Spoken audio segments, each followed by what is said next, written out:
DXDC Radyoman Report. Ginasusi na karon sa otoridad ang available nga CCTV footage aron nga masayran ang nahitabong pagkaangol sa usa ka estudyante human nga gibunalan og gahi nga butang alas 2:30 sa kadlawon niadtong adlawng Sabado, September 16, 2023 sa poblasyon Compostela, Davao de Oro. Sa pagiginabi sa DXDC RMN Davao kang Police Corporal Dennis Retiza, investigador sa Compostela Municipal Police Station, gilan niini ang biktima nga si John Lester Alibangbang, 18 anyos, criminology student, residente sa Barangay Nabok, Mungkayo sa maong probinsya. Saysay sa pulis nga gikan sa Kalingawan sa Barangay Poblasyon Gym ang biktima sa dihang adunay laing grupo sa mga batanon nga maoy nagbunal og gahing butang asa na igo kini sa agtang og nagkadugo. Gilayon usab nga gidala sa ospital ang biktima nga ana karon sa Davao Regional Medical Center kun DRMC sa Tagum City. Matud sa pulis nga usa sa ginapalaw Manila nga anggulo mao ang kalabutan sa relasyon human nga aduna matud pay ginapangulitawhan ang biktima apan ang babae aduna nay hinigugma.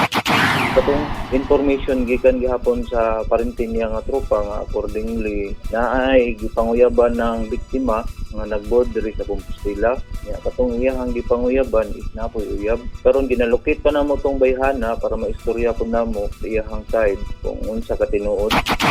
Sa pagkaroon, gipaniguro ni Compostela Mayor Levy Ibdao nga mapadali ang investigasyon sa insidente ug mapanubag ang mga responsable niini. Giklaro usab sa alkalde nga anaa sa alas 12 o alas 12:30 sa kadlawon nahuman ang aktibidad sa poblasyon.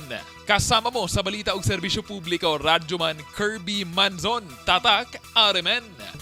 RMN News, Diretso Balitang Metro Davao.